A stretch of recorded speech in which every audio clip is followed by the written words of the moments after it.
You are listening to the USDN on the DSPN.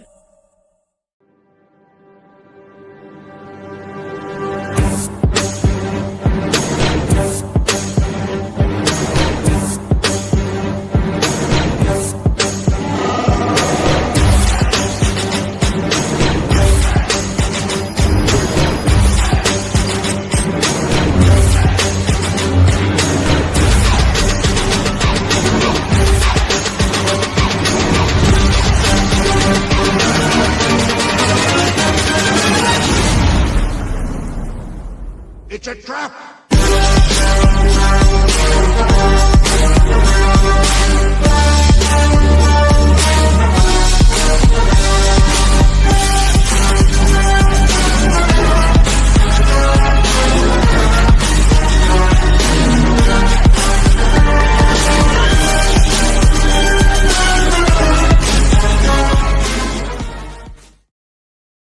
What is up, everybody? It's the chairman here of the United States Department of Nerds, where we are for the people, by the people, and of the people.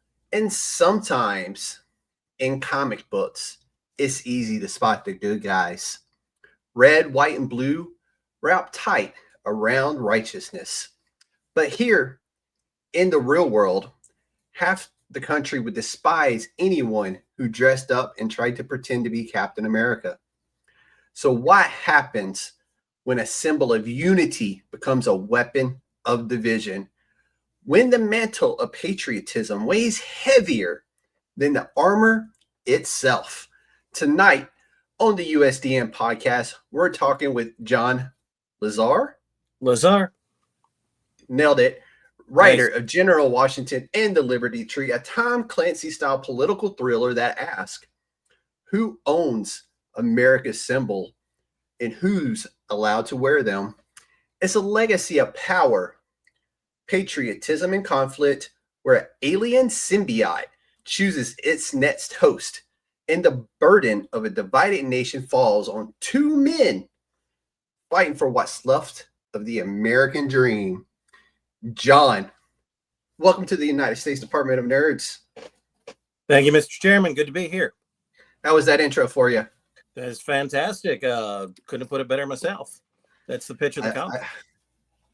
I do my best work when I'm doing an intro. So we're done here. I'll play it. Absolutely. I like the opening video and everything too. It's very cool. Very cool. Appreciate it. I owe that to my good buddy Black, who took care of me and made that for me. But let's start at the top, John. What is General Washington and the Liberty Tree, and where did this story come from? Yeah, you put it really well yourself just a minute ago. It's just that idea that, I think, and it's one of the things I love about superhero comics. It's very clear who the good guy is and who the bad guy is, and we're trying to conquer the world or rob a bank or get revenge, but in the real world, we are fighting over different things, and everybody thinks they're the good guy, and people with honest disagreements are the bad guy. And if we had superheroes, I think, in the real world outside our window, we'd be spending more time fighting each other than you know what I mean? Yeah. Than that clarity of good guys and bad guys. So again, it's the idea that if anybody tried to be Captain America in the real world right now, half the country would hate you. Because we've got entirely different. I don't know. Do you watch Strange New Worlds, Star Trek Strange New Worlds? No, I'm a Star Wars guy. I do like the older Star Trek, though. I'm a huge fan of the earlier stuff, so I will watch the older stuff. It's fair. I highly recommend this show. But one of the early episodes, I'm not a huge Star Trek guy either, actually. But I guess there's a big nuclear war in Earth's past, right around now, I think. Mm-hmm. I think you're right. Right when I think it was 2025 is when the original Star Trek is the year I think it was supposed to take place. Yeah, there's a huge, and in I think it's one of the first, might even be the first episode, but the captain is talking to this alien civilization that's on the brink of destroying themselves in a similar way, and the way he puts it is two dueling ideas about what freedom means, not good guys and bad guys, but two different ideas about what the right thing to do is. And that resonated with me so strongly because, we've all got super strong opinions about these things, but who decides what's right and wrong? Who decides what patriotism means? Yeah, no, that it is weird to see us kind of like right back into, like, it feels like we're more divided now than we have been in quite some time with everything going on in the world. And I hate seeing it that way, because coming up in the military, we were all just one. Like, we were there for our job, and we didn't care about anything else. We'll do our job, we'll get our paycheck, and at the end of the day, we're going to go have a beer together, Absolutely. And we bullshit about everything and anything and nothing in between,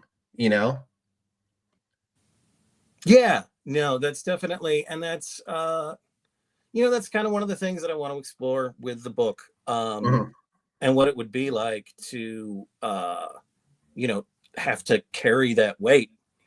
Yeah. I think the other thing, and I love it about superhero comics, but like, your basic superhero story, you get powers, you learn a quick lesson about power and responsibility. It takes about 20 minutes, and then you're a good professional superhero for the rest of your life. That's a good 2-issue spread, 20 minutes. Yeah, maybe 3. Yeah. I mean, the way they expand things now, they could do it for a year. Mark Waid could do and make it brilliant. But like, if it happened to me, like if I got bit by a radioactive whatever, I would be so bad at it. Like, well, whatever, which, like, I don't know. I think 99% of us would stumble through it and just never figure it out. Right. Like, it's like, oh, I can lift a car now. It doesn't mean I've got hand-eye coordination. It doesn't mean I'm not I would be the guy that dropped that car on my own toe. That's exactly right. It'd be like Superman #1, only I'd drop it on myself. So that's another thing. Like, I just I thought about what it would be like to try to carry that weight, that mantle, and especially if you're just a guy. Like, he's not the character that we introduced in the first issue, Dale Gatner. He's just he's a real everyman, not a Peter Parker everyman, but a real just like, oh man, what did I stumble into? Yeah. This is really, really hard. And he wants to do his best. He wants to serve his country and help people and do the right thing. But I just thinking about it right now, like it'd be a lot, man, It is a lot to swallow all at one time. So the very first General Washington is George Washington West. Yes. And he did that. He held that mantle for 65 years, from Normandy to Fallujah. He was the ideal superhero for the time. So he's gone now, 10 years of silence. And then it kind of felt like the tree just wouldn't. So let's back up. The Liberty Tree in this story is a symbiont, similar to Venom and any other symbiotes out there. But it's very selective on who it will basically bond with. Yes, thank you. And so I think that's one of the dopest ideas ever, by the way. It's really cool that there's a tree, the Liberty Tree, is like, no, not this guy, next. How did that come about? It's so funny because, like, I'm trying to tell this story that I want to tell, and like the superpowers aspect is like I'll work out who's got what powers later. And again, with that sort of like idea I was just talking about of like, the everyman thrust in a situation that he never asked for. The George Washington West, that original character, he's very like, don't tell Marvel, don't tell Disney, but it's a very like meant to evoke Steve Rogers, the kind of character. Oh, you 100% get that vibe when it shows the the George Washington West. It 100% felt like that. Which is funny because this new comic book day, Captain America 1776 came out, and that Captain Marvel looks eerily similar to your George Washington West's character when it does the flashback to him. Yeah, I bought that issue. I haven't had a chance to look at my comics yet. Yeah, like designing new superhero characters is tricky. I imagine, because I don't think there's a character out there today who really isn't influenced from a character of yesteryear. It's just hard. It's all been done. Mm-hmm. One of the big processes of this project has been like, pulling characters that are meant to evoke, it's like you're supposed to look at this guy and think that's Captain America, that's Wonder Woman, that's the Flash. Yep. But that haven't been taken by by Marvel, by DC, by Astro City, by Image, by all of these worlds. And then I'm also, I'm trying to pick up on some, because it's a book about patriotism in America, and just trying to pick up some characters from American history. Yeah. We've got a speedster who has kind of an old time, like, I don't know if you watch old John Wayne movies. Oh no, 100%. I grew up on that. Yeah, but he's got like the old cavalryman uniform, right? Yep. And I did notice that, and I was wondering where the influence of that came from, and I'm glad you said John Wayne, because that's all my grandma watched growing up. Yeah. That and Bonanza and Gunsmoke. So as a kid, I'm sitting there going, "Hey, is Scooby-Doo on yet?" And she's like, "Sit your ass down and watch Gunsmoke, Grandma." Can I go outside then? It's raining. All right, Gunsmoke it is. That's great. No, I love old westerns, and like, you're trying to find stuff that hasn't been used, and you get an idea that it doesn't it doesn't trigger anything in your memory. You go look on the internet, you type in superhero and then the name, and it's like, no, actually somebody in 1982 in Squadron Supreme #4 like used this name, so you can't have it. But we got the speedster, and like, I'm brainstorming names, came up with Thoroughbred, which is a pretty good name for a speedster. It really is, yeah. And somehow nobody's taken it. And then suddenly it's just like, oh, he can be a cavalryman, and like that blue and that yellow, that's such a great superhero look. And then the secret ingredient is our artist Jason Muir. Yep. I don't know if you've read By the Horns. I have not. Is it a Western comic book? No, it's a fantasy comic book. Okay. And it's put out by Scout. I've got my shop. They've got a really great independent shelf. Bro, he is such an incredible designer, and that book, he's designing not just humans, but like non-human creatures. There's unicorn, big floating eye. He's got such an incredible design sense, which is not something that even like, I mean, there are so many really successful pencilers who don't really design characters well, and I don't have a visual sense at all, so I'm not pointing the finger. But yeah, like, and he did so much great work, because we need the golden age version of the character, we need a modern version. that was one of my favorite things about the book, is the way it blended the two different eras during the flashback of Mhm. those scenes, especially when you got like the whole little, I don't want to say it was a Justice League, but it like the little Justice League from the flashback episodes in the book. I was like, this is so freaking cool. The Yeah. way is, even the character design itself was very golden age. Then you had the very modern looking one, and I was like, I can get behind this. This is cool because I like that kind of stuff. Oh yeah.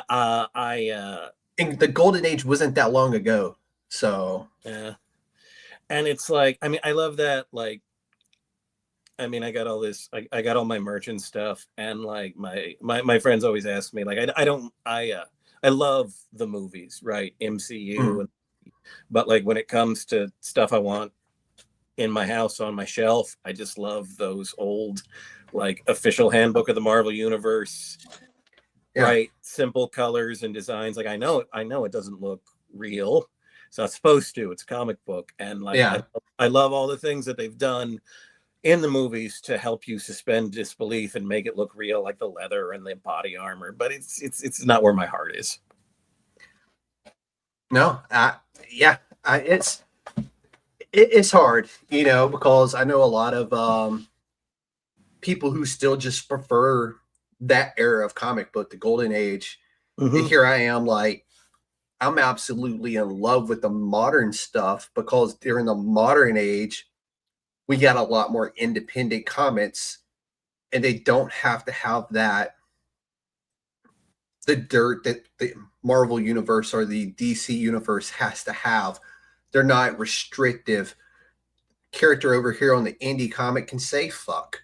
They can say damn. They can punch you in the face and watch your face explode.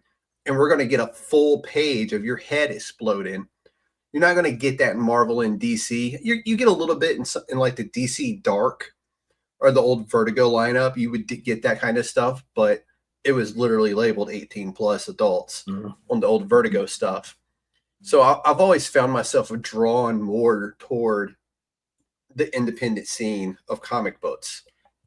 So Did you? I don't know. When did you get into comics? I so started. I got into comics right around the time that Spawn was born, so like Okay, 93.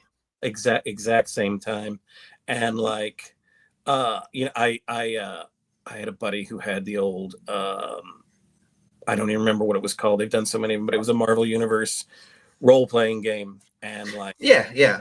And like it's just all these characters, and I just fell in love immediately, and found a shop bookstore near my house that sold comics. Fell in love with Marvel, fell in love with DC, but um then I found Valiant. Oh, that's a good one. That Yeah. early Valiant stuff. It's funny because you talked about like seeing a guy's head explode, right? Mm-hmm. One of the first Valiant comics I bought, hardcore #1. The guy, because like, the gimmick they had there with the powers was they've got all kinds of different powers, and they call into headquarters to switch them, right? And that created all kinds of fun action scenes, but they can only have one Mm-hmm. power at a time. And the climax of the first issue, I can't remember who wrote it or drew it, but the dude, he's got invulnerability on, like that's the power on that's Yeah. on it. Got a big strong guy, got him in a bear hug, but he's invulnerable, so he can't he can't hurt him, so he sticks his fist in the guy's mouth and has him switch to a power with a force field on his fist, and the dude's head explodes. Yes. And I'm in like 8th grade, and I love Fantastic Four, and I love the Avengers, and I love the X-Men, but Mm-hmm. that was like it was more adult and cool. Yes. So that was me. I liked the darker, grittier comics that we got with the Valiants, and you know, well, Malibu was the first one that did the first Spawn before Todd started Image and started producing Spawn himself. And just anything like that I could get my hands on that was darker and grittier than what was going on in the rainbow world of Marvel and DC. Now, I did find Vertigo very early as well. So I have some earlier Vertigo stuff Nice. with, Neil Gaiman's writing and that kind of stuff. And he just told a gritty, dirty story, whether it's from a magic standpoint or just, you know, something like that. And I fell in love with Hellblazer, Swamp Thing. And I'm just like, these dudes are gritty. And I never really liked Wonder Woman until I seen her in Justice League Dark when she was the leader of it. I haven't read that one yet. I got a big hardcover. I was gonna say, there's no way looking in your office that you don't have that one. It's on my list. It might be next. Would you believe I didn't read my first Hellblazer comic until like 2 years ago. Cy Spurrier did something with a mermaid. Yeah. And now there's like Spurrier's run is so good. Yeah, he's a good writer. Oh, dude. Yes, that's all I can like. And then Gaiman's influence. I know a lot of people have gone away from Gaiman due to recent allegations and stuff like that. But I'm never going to take away from the fact that the dude is just such a damn good writer and brought us so many characters that are unforgettable within that universe. So no, absolutely 100%. Besides, there's something about his Hellblazer run that is just absolutely special. And I actually ended up getting it in hardback because I couldn't find individual issues because they're just so hard to get your hands on.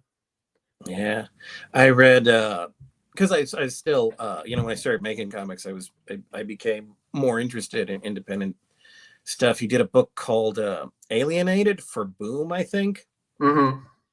Just and like I love these different takes on superhero themes, and kind of trying to do something similar with my book. Just a little something that people will find familiar and hopefully a little off the beaten path, like you're talking about. It's off the beaten path, but in a very good way. Like I know we were talking before we went live how I am very much against like the discussion of politics, but the approach that your book took to that, it's not divisive. You know what I'm saying? It doesn't try to have the political unrest like some of the heavy political comics will do. So how did you go about like finding that happy medium in this book to kind of like, I don't want to piss off these people. I don't want to piss off these people. I just want something down the middle to where it could unite both sides of that political fence, so to speak. Yeah, that's really tough because, of course, I have super specific political beliefs that I won't get into on your show, brother. I read it on your blog, which was really cool to see. The mask for me was like, I'm like, I like this guy. Just the mask and the coffee cup. Yeah. It's that's a long story, but like you gotta. We'll save that one for another time. Let's talk about General Washington. Yeah, you got to be able to poke fun at yourself. No, so I come from theater, and there is nothing in the world like bad political theater. Like, trust me, like we've seen bad political movies and bad political comics. Oh yeah. And it's just because it's cheaper. It's just easier to put on a bad political play. And people have they have the best of intentions because you've got a point of view and you want to share it and you want people to think like you, so you tell a story. And the easiest thing in the world is to just do a story where like, oh, the people who think like me are good, they're virtuous, they're brave, they're funny, and people who don't think like me are terrible, awful, cowardly people who do vicious, terrible things, right? Mm-hmm. I used to read scripts for a submission process for I live in Chicago. I used to read scripts for a explicitly political theater company. And, I learned so much because I read I read scripts ranging from like, oh, this is really amazing to like, don't quit your day job, right? Yeah, yeah. That's where And my grandparents are from originally. Is from Chicago. nice. Yeah, my dad grew up here too, years and years ago, in the 30s. But and you just learn that the stuff that is preachy and simplistic like that, it's not effective in Yeah. terms of evoking emotion. Like it, believe me, as somebody, like, I can get up on my high horse and waggle my finger and preach, and it doesn't, if you're talking to somebody who already agrees with you about stuff, it's it's nice to jerk that chain now and then.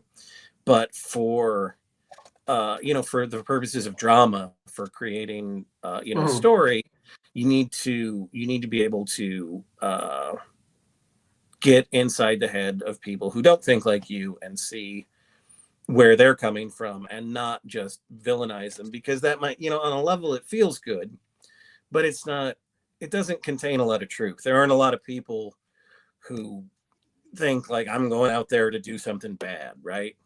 Yeah, and there's that small piece from both sides of the wall that are that way. Yeah. And there's a time, but no, it's like there's I want to, there's a scene in a book, there's a scene in the comic that takes place at a bar, and I've got a narrator who, stands in for my beliefs to a certain extent. And No, I thought that part was really cool. The bar scenes. Mhm. I thought that was a really cool thing to do. And it is, it's just, he's got a point of view, and he's kind of a jerk about it. And he's our narrator, and we're supposed to like him, but at the same time, he's rude and dismissive of a guy, and he ends up hurting his feelings and chasing him out of the room, and thinking maybe that wasn't the best, maybe that wasn't a good choice. Yeah. And maybe I don't understand where he's coming from, which is part of the journey he's going to go on throughout this story, because he's Gene's got a little bit of a short temper, and as somebody whose short temper has gotten him into a few situations over the years, that's something he probably needs to work on. That's a Chicago thing, 100%. Yeah. So yeah, you just try to be fair and compassionate and empathetic towards everybody, because people think they're doing the right thing, whatever they do. And we bump up against each other. Life is hard, Got to be harder. Yeah. So when this alien symbiote, the Liberty Tree, finally bonds with its new host, Dell, the dude's not exactly Captain America 2.0. He's definitely on a different learning curve than Captain America was, that's for sure. So walk us through that. Like what was you going into this, like how am I going to let the Liberty Tree, the symbiote, pick its new host? Like, what kind of walk us through that, like how you landed on that? Yeah, that's actually one of the big, hopefully, and I'm glad you're curious about it, because I want that to be one of the big mysteries of the book that everybody's trying to solve. Basically, the idea is the character we've been talking about, the Golden Age version, George Washington West, he died about 10 years ago. Mm-hmm. We're telling the story of the flashbacks of his death. And let's add in, this symbiote does kind of extend the life of the host. So I don't because it's weird when we're talking about from Normandy to Fallujah, and you're like, well, this guy just died 10 years ago. And then I don't want people scratching their head going, wait, what? How does that math don't math?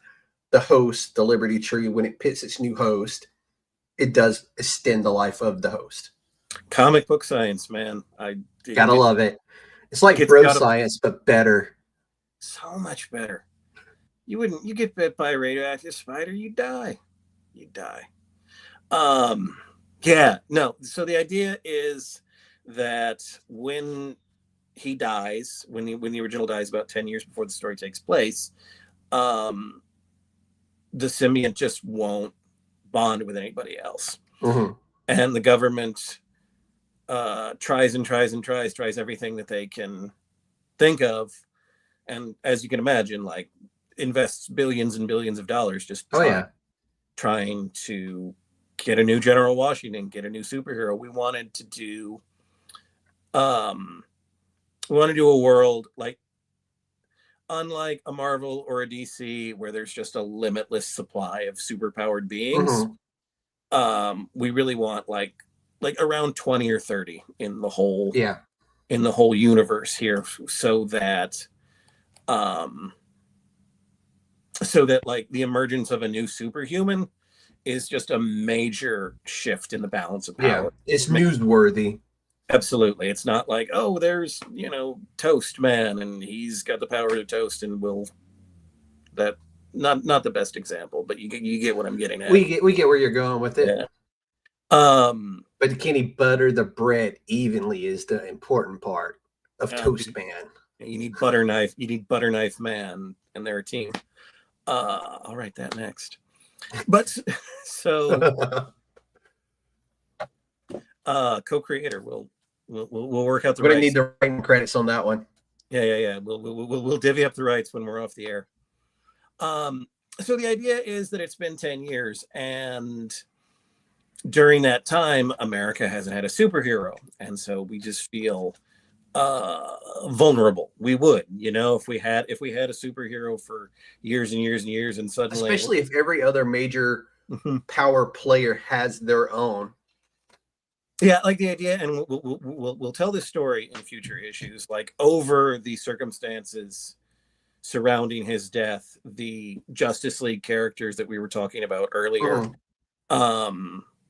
leave the United States too. It's in an early draft. I used it's corny, it didn't work, but I used the Liberty Society of America, and then they became the Liberty Society International. Of course, that's referencing all those great Giffen DeMatteis comic. And I wish I could have ended up using that, because it's such a clear. That's another thing. Like in the real world, if you were the Justice League of America and then you became the Justice League International, that would piss a lot of people off. Oh yeah. You know what I mean? Oh yeah. I mean, we had a West Coast League, at one point. Well, I think they just finished their run of that one, but it was like they only serviced the West Coast. Yeah. So it's just it's about that long absence, and we'll tell this story in issue 3. But like Dale Gatner is just, he's an every guy. He's me. And again, you could give me all the superpowers in the world, but I wouldn't be able to do the job. But and we see Dale in this book take a superb ass whipping. Absolutely. I mean, he gets his guy, but the boy took himself an ass whipping. Yeah. It's so interesting, because you don't see that a lot. Yeah.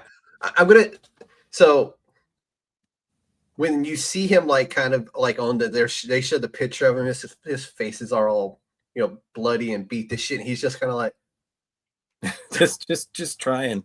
It's so and Jason, again, like, he's so good at capturing, you're used to seeing your superheroes as a badass, right? And that's and like he's just very good at capturing a little more vulnerability.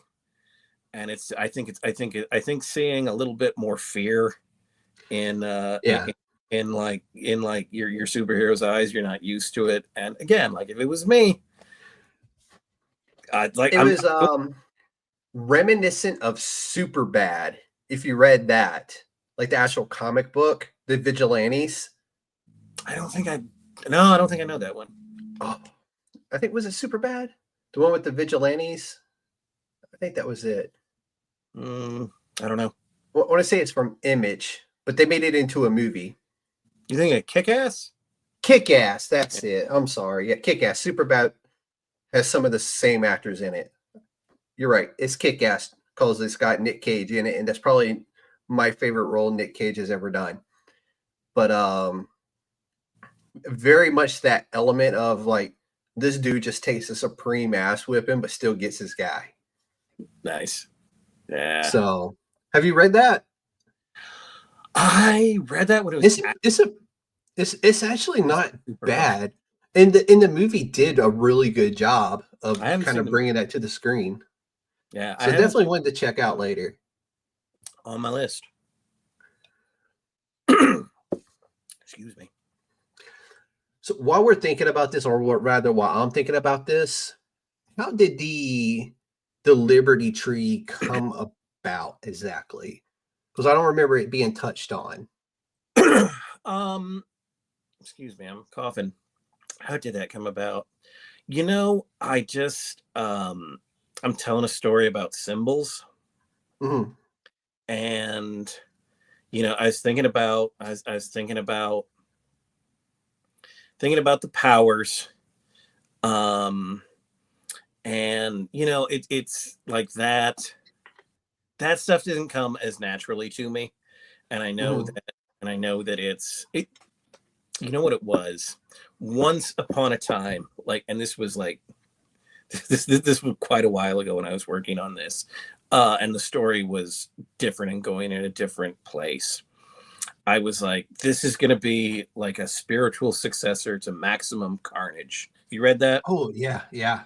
And that book, it's so funny because when I read it when it was out, and I just loved it. And then I've got the trade on this shelf back here, and I've read it 3 or 4 times, and it's actually. I got to go pick up the trade because I haven't read that in so long. I have to go hit up one of the secondhand bookstores around here and find that one. And it was good. It's so good, and for 8th grade me, it was awesome. But then reading it again as an adult, it's actually this there's this great theme to it, and it's about this previous traditional generation of don't kill superheroes versus a more violent Venom and and Morbius. There's actually, and it's one of my favorite moments in comics when Spider-Man's he's got his ass kicked and he's down, and the last page turn, the splash page at the end of the issue is Captain America, Steve Rogers there to join his side and give him a hand up. And that's the feeling I want this book to have, because we are at each other's throats about what is patriotism, who owns the flag, but there is still something that we can all rally around and unite in, because that moment, that Steve Rogers helping Peter Parker to his feet. Yeah, I know exactly which one you're talking about too. I think that was one of the ones I read probably around the same time you read it as well. Yeah. So in terms of the powers, it's I need a power. For legal reasons, he can't have a shield, of course. Yeah. And I thought a symbiont, and but how do you make it different? Yeah. And so the idea of making it plant-like, which I think is something Jason does such a great job of. Sometimes it just looks like a big old tree trunk, but he's also got a sense of I don't have the best visual sense. I just have to. I have to be, when I'm writing, I have to see something so that I know I'm not telling him to draw something that can't be drawn. Yeah. But to actually work with such a great artist who's got that sense, and to see where he goes with it, this idea was just so vague in my head, but the way he brings it to life, just you can see it transforming and moving. So yeah, that was honestly when you kind of see the tree kind of envelop him a little bit, and then you realize that as he's throwing punches, it's the tree is extending and hardening his fist in those punches. Yeah. And I was like, Damn, that's kind of cool. I like that because it's so different. Yeah, and another thing that I think Jason does a killer job of, one of the things we talked about to draw the distinction between Dale, the new guy, and George Washington West, the original, is like Dale is not good at this, so he's got Oh no, he needs all the help he can get. He needs all the help he can get, so he's just got big, sloppy, clumsy constructs.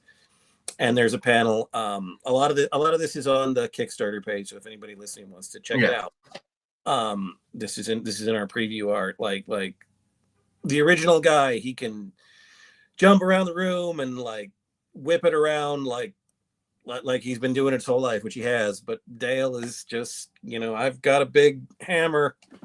It's like the difference between like Silver Age Green Lantern stuff and Kyle Rayner Green Lantern stuff, right? Yeah. And then at a certain point, I'm digging around for symbols and trying to put this guy's whole visual identity together. And I'm just on the internet looking for stuff, and I'm looking at quotes, and the Liberty Tree thing fits so perfecly. It does, yeah. Because of that quote, it's all over the book. We actually we're sending the book to the printer, and we put this quote on the back of the book. Thomas Jefferson: "The tree of liberty must be refreshed from time to time with the blood of patriots and tyrants." Right? Mm-hmm. Badass quote. And it works so well for us here because who decides who's the patriot and who's the tyrant, right? Yep. That's what the book is about. So it just, in the same way that like we were talking about a little while ago with the cavalryman named Thoroughbred. Yeah. And then you had the one guy who was the robot. You got it's a suit. It's like an Iron Man. Don't tell Disney. But it's very different, though. It was very different set of everything, very different look to it. And then George Washington West, his wife, is very much like the Homelander stuff, the female Homelander, basically. Yeah, she's a little not the Nazi one, the other one. Yeah, a little Wonder Woman-ish. I didn't want to say Wonder Woman, but. But no, it's just a really, really cool team that was assembled there together. And the powers are really cool, very unique to the individual. And honestly, if you went back and did a prequel comic with just the Golden Age looking characters, would be dope as hell. I would be all over that in a heartbeat as well. And if the book takes off, like I have plans. I definitely have plans for that Iron Man guy. Yeah, that dude, he was, yeah. That the Indian Coyote, yes. Yeah. That's there's a whole backstory there that I'll get to one of these days. It was just so cool because it's like you had the modern story going, and then you kind of get this really cool flashback, and you see all this whole new, the old school characters, and you're like, man, these guys are cool. And then we're stuck with Dale Gatner. Yeah. In the modern day. Good old Dale. And that poor guy. Like, again, just imagine if it was you. You know what I mean? Like, dude, yeah. So how did I don't know how far we got in discussing it, but how did the tree go? Dale's my guy.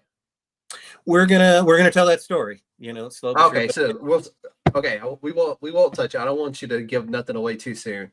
But again, like what we do, like it's good that you wonder, because like everybody in this world is trying to figure that out, because we don't have, oh, don't worry, we'll just get another superhero because it's intellectual property. It's like, no, there's like a handful of these people. This symbiont is a major national security asset.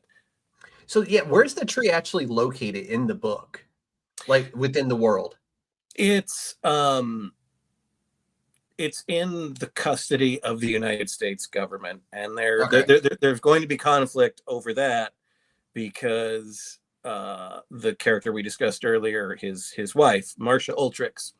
Mhm.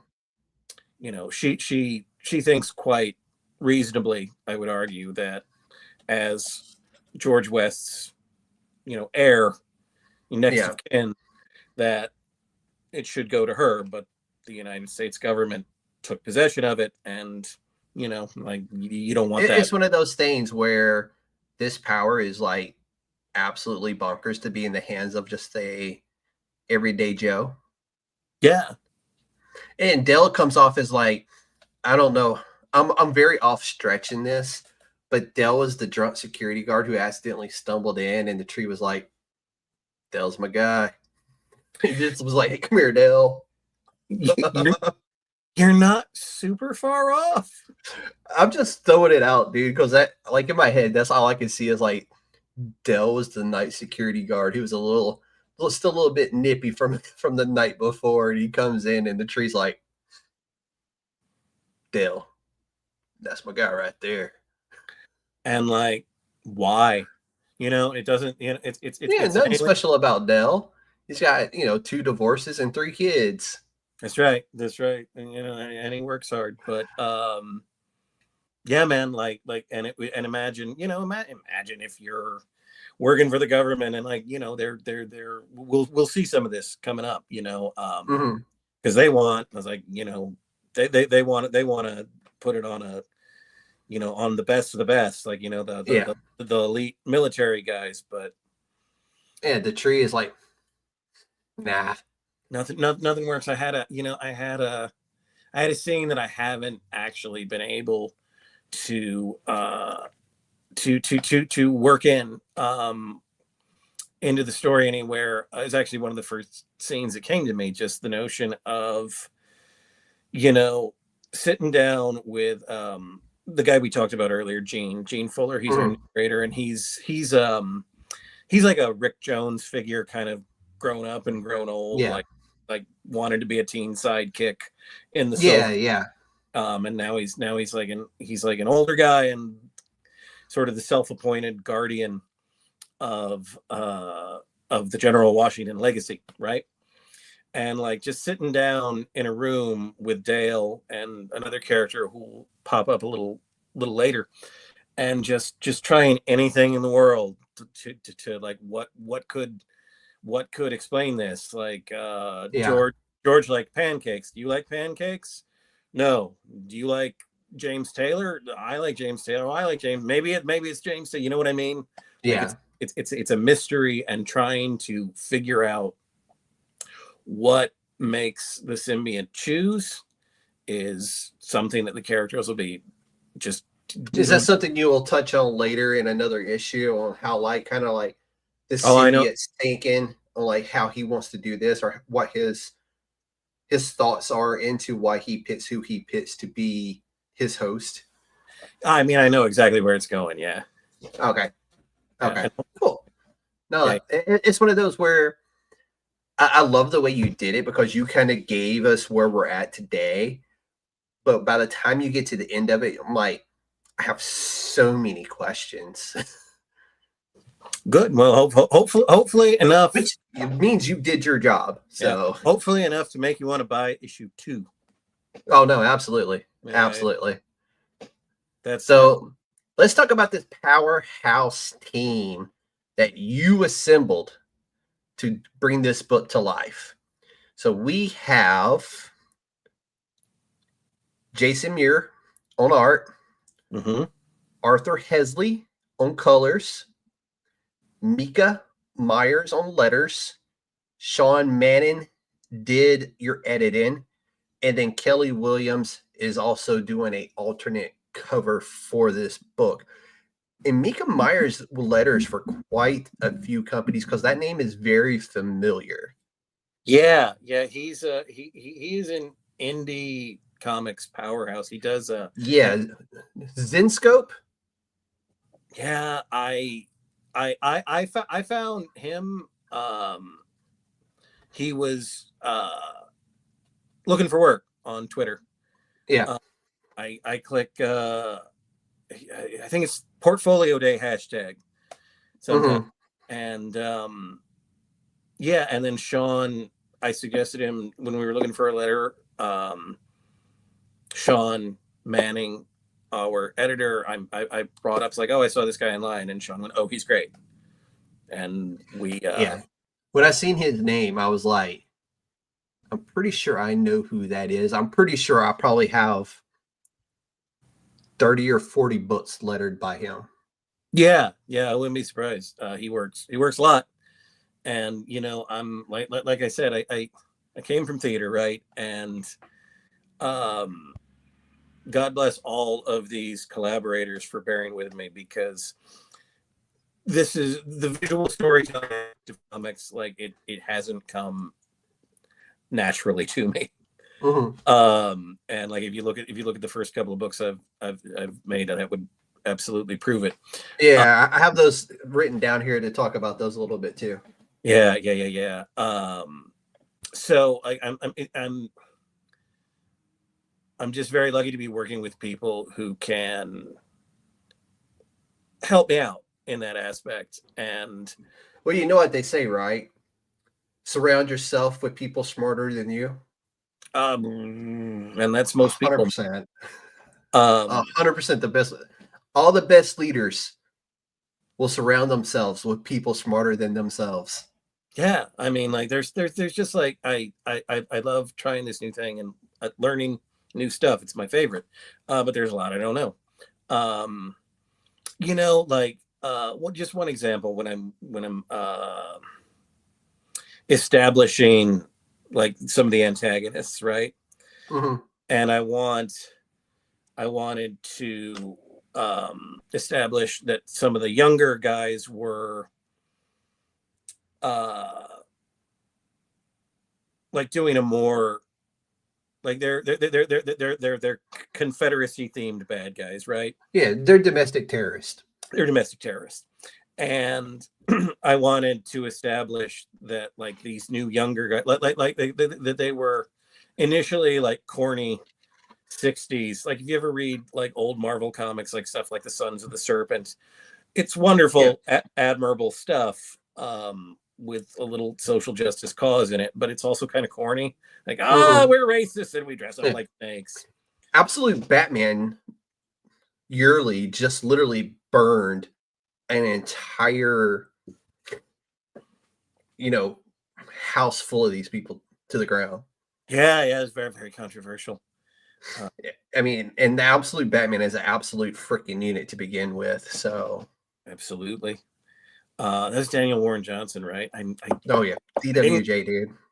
Or Scott Snyder. Right, Scott Snyder. Daniel Warren. But I think he did the art. Yeah. That guy's incredible. DWJ is phenomenal. Like that Wolverine cover he did a couple of months back. I think I missed it. Oh, dude, you missed a classic. That book, I think it was like on the shelf $9.99.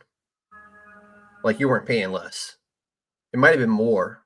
Nice. Might have been $19.99, but the book is still like $50 right now. And that's like today. He's worth the first month. It was like $100 at one point. Ooh, that's raw, ungraded, as it sits, bag and board. Crazy. I mean, he's worth every dollar. I think the first thing I read of his was that Beta Ray Bill book. Dude, yeah, I think that's most people's first, and they don't know it's him. Because I think that was one of the very first books that kind of like introduced us to him. Yeah, because like I'm a huge Marvel nerd, and like second, third rate characters, third tier, let's say, like Beta definitely Ray, a third tier. Yeah, but he's so beloved. Beta Ray Bill is just like one of these beloved characters. Like if you see a giant camel or moose wearing Thor's armor, and you're like, who? That's Beta Ray Bill. Come on, guy, get with it. That's how you know you love superhero comics. Like you look at that guy and it's like, yes, I want lots more of this. I'm the same way with Howard the Duck. I absolutely love Howard the Duck, and it's been one of my life goals. Anytime I come across something related the Howard the Duck. I'm like, I can't not go home with that. I should have worn my Howard the Duck T-shirt for this. I had one for a while. It got washed one too many times. Mm-hmm. Plus, I put on a little weight since I retired, so it didn't quite fit anymore anyway. Yeah. No, I read that. It's here someplace. I read that omnibus during the pandemic. Steve Gerber, man. Yep. The insane talent. It's just he's such a fun character too. But let's focus on General Washington. I'm sorry, we got distracted with that. Let's talk about the team, man. Yeah. Okay. So Jason, again, I found By the Horns, and like, I'm not kidding. Like, rush right out. It is maybe the prettiest comic book I've ever read.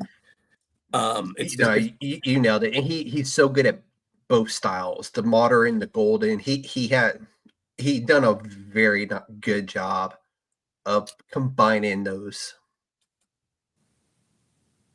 Yeah, the styles, and again, like it's like I needed such specific stuff, and he knocked it out of the park and put up with me, which isn't nothing. No, I did. Well, on my last one shot, which was quite a while ago, I hired him to do an alternate cover, and it was just first draft, got it, and like it's great. When the time came to put the team together, he was at the top of the list, and he was available, and I'm the luckiest boy in the world. We could all be so lucky. So, do you know how long you're planning on to run this book? Are you planning on like 3 issues, a 5? Or is it one of those where you'll let the audience let you know when they're kind of tired of it? So when I was putting the team together, one of the people I talked to gave me just a life-changing piece of advice. Because I do, like, when you talk about like why did the symbiont choose who it chose, like that's a moment at the very end of the story that I want to tell. And I was talking to a dude, and he told me, like, what you want to do is, like, you've got your Star Wars, you want to carve out your A New Hope. Yeah. Something with a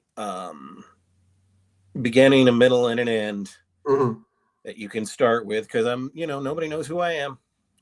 And people, I buy my comics based on knowing the art team, and so like it's an uphill battle. So for putting the story together and eventually hopefully looking for a publisher for it, we've got an opening 4-issue arc. Again, like when this guy told me do your A New Hope, it was like the sky parted, because I'm staring down this, like, this is going to take me 12-15 issues. How am I going to be able to afford that and put it all together? So 4 issues for this first opening arc. Okay. No, that's a good round number. Yeah. And if we're lucky enough to find an audience and people want more, I'm happy to provide it. We'll see. We'll see what we'll see. No, you got a great team with you, and I think you've found that little piece of knowledge, that little nugget that you needed to kind of go, all right, I know how to do this now. I think I have this figured out. And like I said, you have a really good team around you, and thankfully they're a team that knows how to work together, because the lettering was amazing, the colors fantastic, the art, the story, everything just works and flows together. And I say this 100 times, I'll say it 100 more. It's the most neglected thing about comic books, and that's your letterer, and they will make you or break you. Yeah, and you've got a great letterer on top of it. Yeah, it's crazy. Like that's one of those things that I don't understand super well. I'm reading and trying to learn a little more, but like, we've all backed Kickstarters where like, oh, this doesn't look like a comic book, and it really undermines experience. Want to shout out Arthur as well.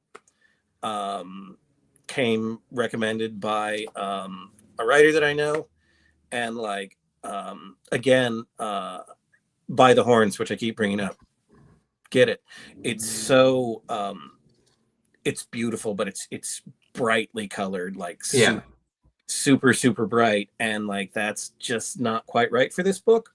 Mm-hmm. We want it to look a little bit down to earth, little more down to earth, and like that was the instruction that we talked about with Arthur right up front, and again, just sort of instinctively, it looks like the real world, and that's perfect for this book, and what I think you're going for with this book, and it's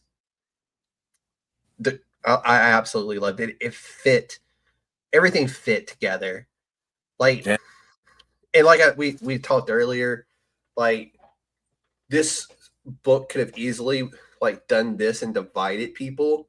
It didn't do that at all. It just towed the line very well in the story.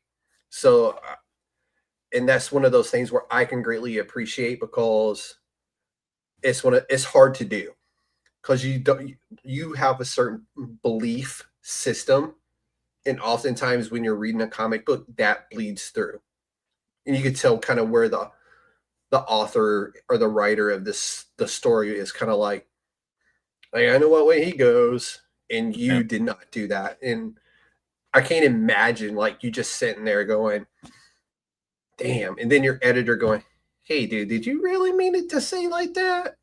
So shout out to the editors of the world, because those people can make and break you too.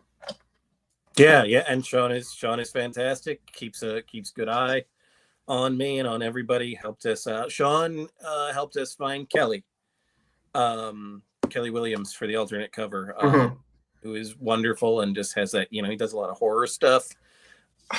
That's my heart right there. I love a good horror comic book. Love them.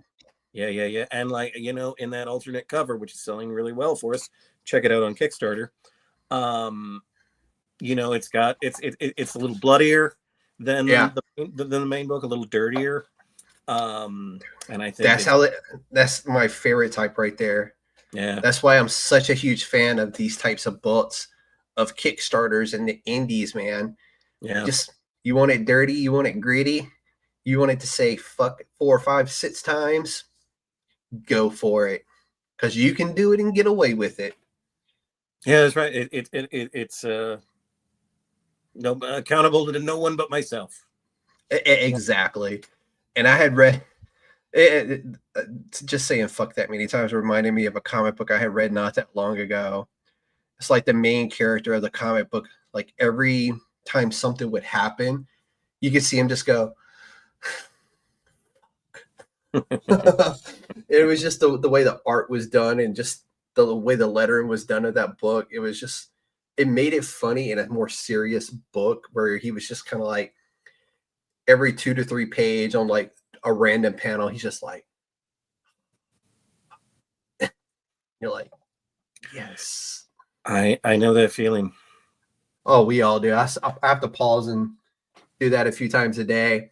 So you described this kind of as a Tom Clancy meets Astro City, like tactical realism meets some moral complexity.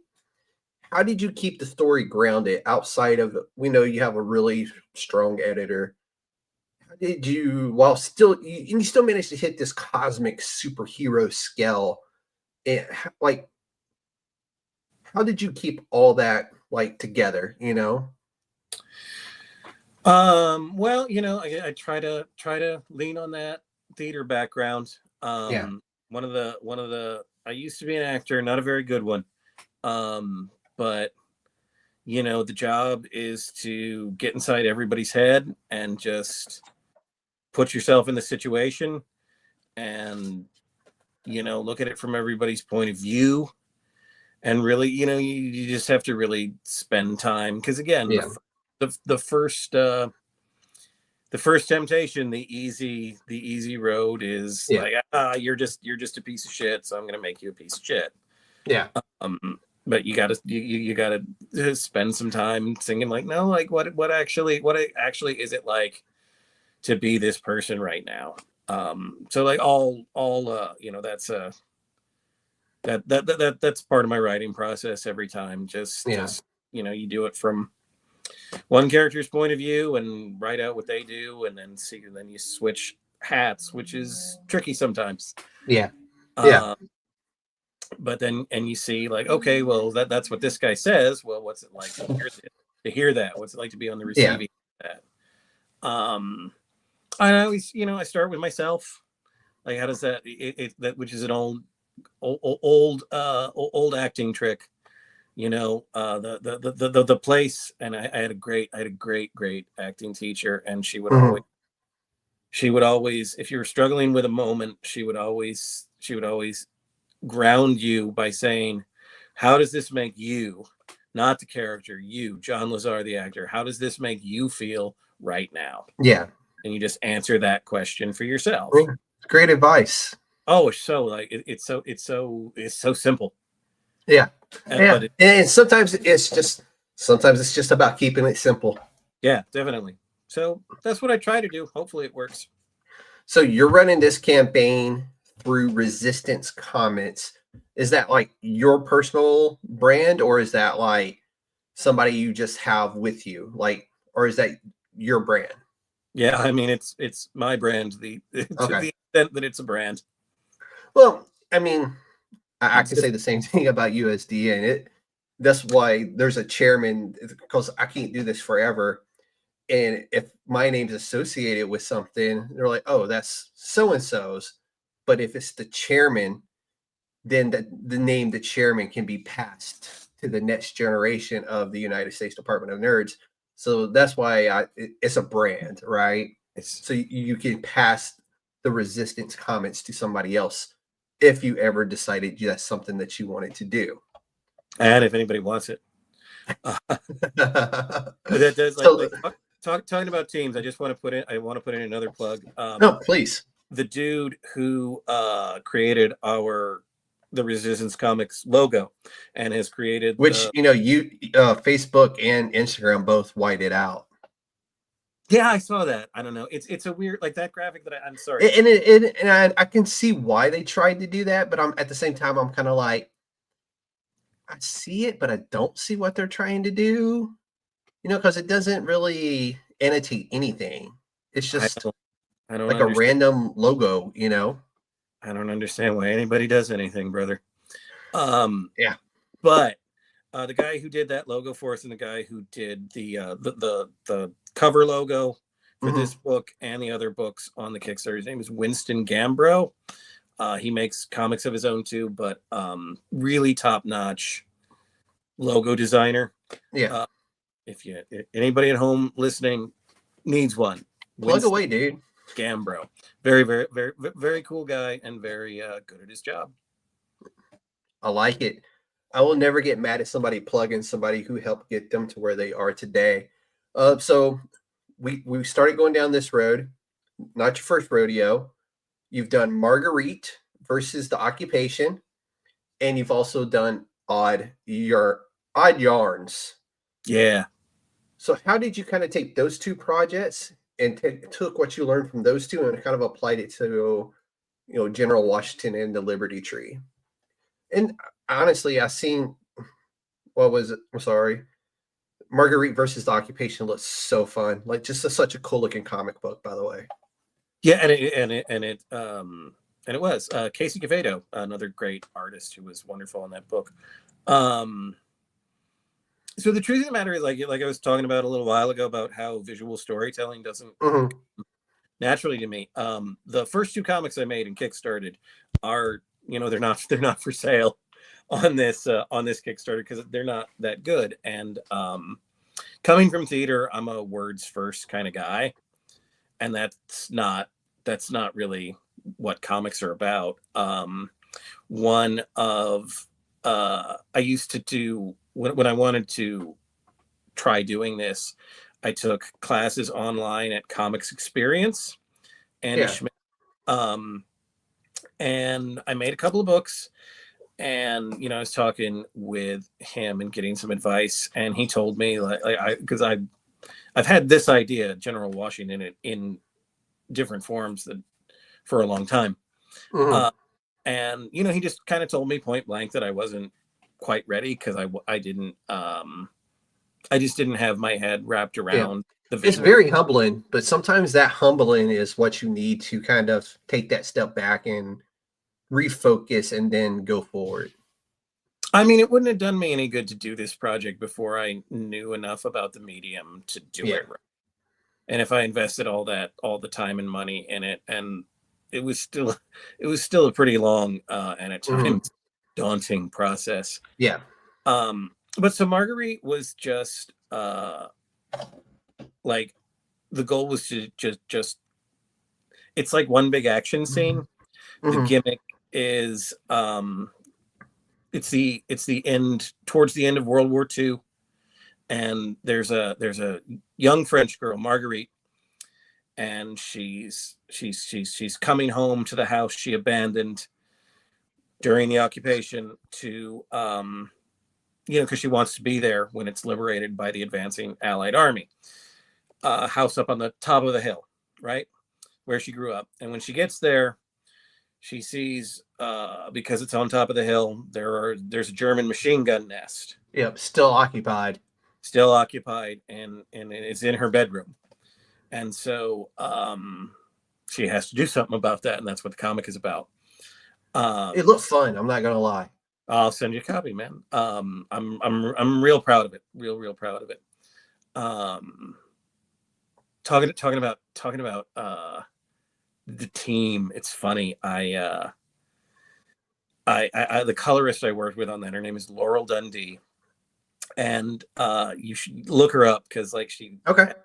has a website, and it's not superhero stuff at all, but it's really cool artwork, and the coloring is not it's not like a superhero book, but Yeah. So a lot of my favorite artists don't touch superheroes at all. yeah. So And it's crazy to think about because I mean, you have people like Luana Vecchio who did Lovesick. Her art's just absolutely amazing. Tula Latte out of the UK. Her work, she does a lot of work for distilleries. She does a lot of covers for like Boom and Dynamite and that kind of stuff. Just absolutely phenomenal artwork. Her use of colors and Yeah. like abstract colors, just phenomenal stuff. And that's just to name two. I don't even want to get too deep into that because we'll literally be here all night talking about it. Yeah, there's so much to know, man. It really is. It's Yeah. so deep and so rich right now. Yeah. But like, so that was that book was on a certain level, just like me, just like, okay, let's learn this lesson. A learn, yeah. And I think it paid off, and like it's again coming from this world where we do everything with dialogue, like more than film. Like you watch a movie, you listen to a play, right? Like dialogue it's going to be my first instinct for the rest of my life, whether I want it to be or not. Yeah. So to tell a story was like, no, the climax is an image, not a line of dialogue, but like to learn to tell a story that way, like that's what it's the image, and the story advances. The words advance the image. Yeah. It's not my. It's the exact opposite of what you're used to. Yeah. Because I like to do things the easy way. but the book's It's always easy to hit the easy button. Yeah. But the book turned out really well. And no, like I said, I seen it on the Kickstarter and I was like, ooh, what's this one? Yeah, it's just a nice, sweet little, I called it an action fable, mostly because that sounds cool.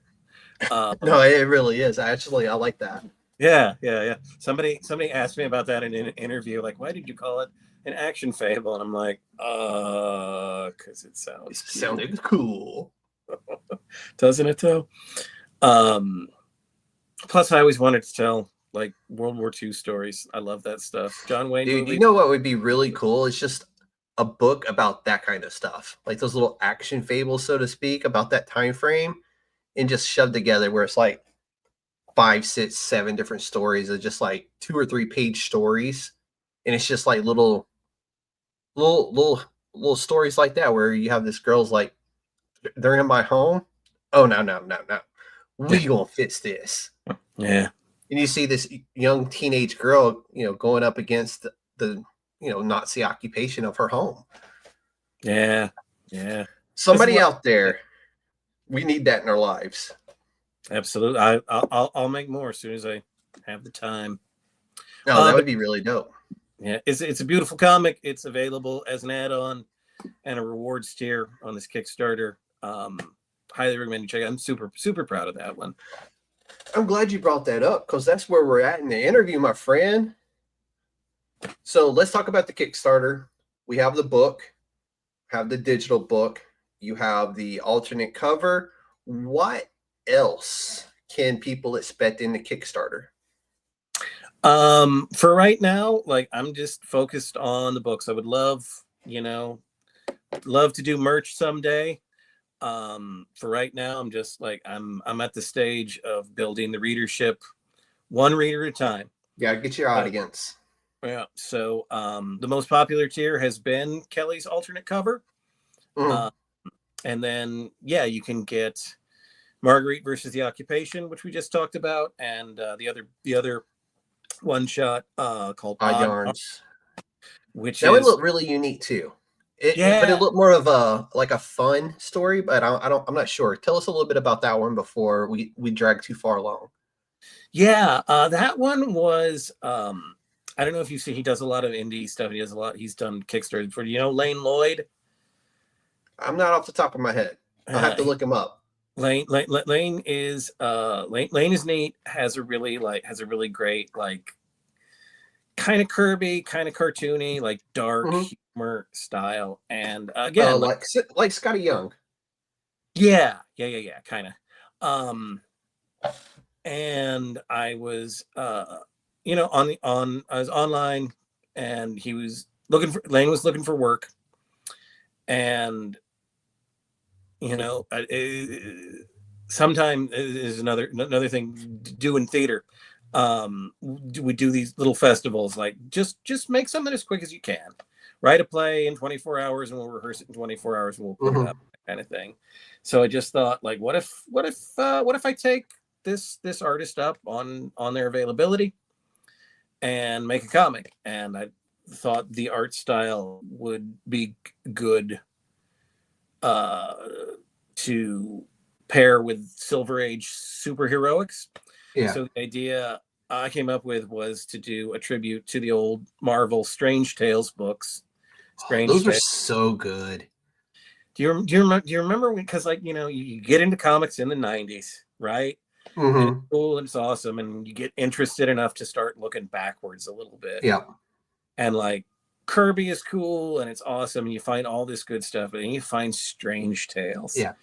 And Strange Tales birthed some really great stuff that we're just now really seeing today, like Groot. Yeah. But Groot was born in that. Yeah. And you got the Ditko Doctor Strange and the Steranko Nick Fury, and it's just mind-blowing. Steranko Nick Fury might be my favorite stuff. So I just thought, let's do a tribute to that. Strange Tales, Odd Yarns. I'm very subtle. And just what if Doctor Strange and Nick Fury switched jobs? So there's a hard-nosed World War II sergeant who's fighting mystical battles, and a nerdy surgeon type who becomes an agent of Fury, so to speak. Yeah. And then we did the whole gimmick with fake ads and stuff, which was fun. The ads were so good in those books, though. Yeah. I mean, you can almost just go back and read some of those books and just enjoy the hell out of the ads, because the story may be hit or miss, but the ads were always going to be amazing. Yeah. That's why I like when you can get a reprint that reprints all of it. It's rare. When they do the actual newsstand. Yeah, it's fun. So yeah, that book, it's a little lighter. It's fun. I think it turned out really well. We published it Marvel Comics Presents style. Yeah. So it's a flip book. So we were able to get 2 covers and 2 alternate covers. The other one, which you can get on the Kickstarter, is a great cover by Alex Cormack, who, if you like horror, man, the best. I'm not a big horror guy, but I read Alex's stuff because he's so fucking good. Mm-hmm. So yeah, that's the other. Those are our other rewards. I like it. You kept it simple. You didn't overdo it too much too soon. You never want to do that. You want to really establish an audience, and then on the next couple, you can throw out the T-shirt or something along those lines to go with it. So no, you're doing it right. One of these days. Exactly. So for the listeners out there, this campaign is live until the 20th. Yeah, 20th, probably at midnight. So we got about a week. So, and you can find this book simply by going to Kickstarter. If you just start typing in General Washington and the and symbol, and it's going to be one of the first ones to pop up. And go give it a look. If it's something that sparks your interest, then back the comic book. It's really that simple on Kickstarter. It's honestly, and if you don't want to back the actual book itself, you can always donate a couple of dollars. There's always that one option on there that says, hey, yeah, I like the book, but funds aren't there. But hey, here's $1 for you to use toward whatever it is. And this is one of the first books I've had on the podcast that is actually done already. And we're running a Kickstarter so you can get the book print off to the printer. Yeah. I like to. This is our 5th Kickstarter. I'd like to have it done just so, so there's no, no risk, no like. It'll be ready in a year and a half, maybe. It's like, no, we're done, we're ready, and we will have it in hands as soon as as soon as we've got it in ours. I like it, man. That's how it should be. But I of all people, I have done so many Kickstarter interviews, and these are my favorite things to do. To the point that's Kickstarters and independent creators are my bread and butter, and that's where I'm putting my love and follow behind are these types of interviews here, because I enjoy the hell out of spotlighting people who you may not know today, but I want you to know them tomorrow, because by damn, they deserve the love. So before I let you get out of here, I'm going to hit you with a tough one. We're going to zoom out just a little bit. Superhero stories have always reflected who we think we are. From Superman's idealism to the Watchman's cynicism, now we're somewhere in between with this book.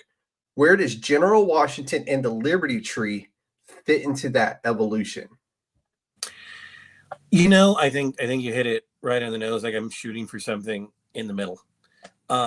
Just because the superheroes are walking symbols, right? There's like you see the character, you see the name, the costume, and you put together pretty quickly who they are and what they're about. I want to get under the hood a little bit and deal with the human complexity of and like, it's great to have this symbol that everybody, you see the symbol, you make the assumption, but there's a real person with feet of clay underneath it, and it's not as simple as you fight the bad guy and on page 22 you beat him up and you go home with the girl. I love, Unless you're Dale, you go home with a bloody face. That's right, Dale. Poor Dale. He does. That's not his last. He took that ass whipping like a champ, though. I'll give him that. He got his guy, but he took that ass whipping.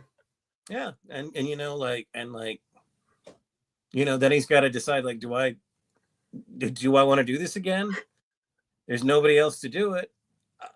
I guess I have to, but oh man, can we try something else, please? because that's what I think that's what most people will be like. Yeah.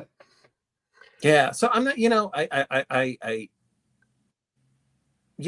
not the, just sort of the place where that broad symbolism collides with the complexity of reality.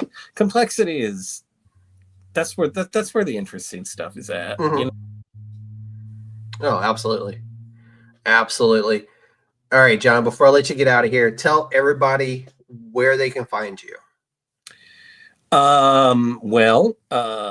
am at John _Luzar, Luzar, on the website formerly known as Twitter. You can find me under my name on Facebook. If you really want a lot more politics, you can check out my blog, showercapblog.com. It's not for everybody. It really isn't, but the picture it's phenomenal. The profile picture on the website. If you don't go there to read it, go there just to see the profile picture because it is that amazing.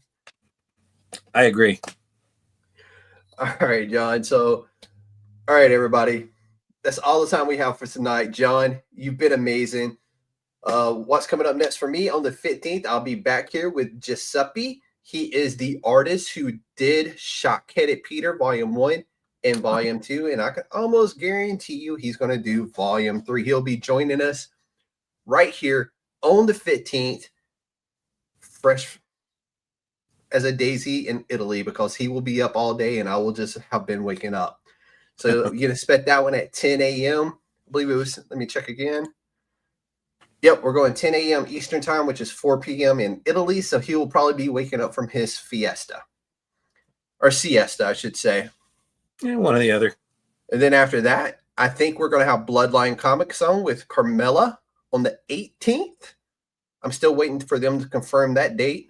So another huge month planned here at the USDN, highlighting these phenomenal indie creators just like John here. And as always, I can't thank you all enough. John, welcome to the Council of Nerds, my friend. And you, sir, and George Washington and the Liberty Tree are USDN approved. That's kind of you, sir. I appreciate your kind attention. We'll be right back with you after this ends.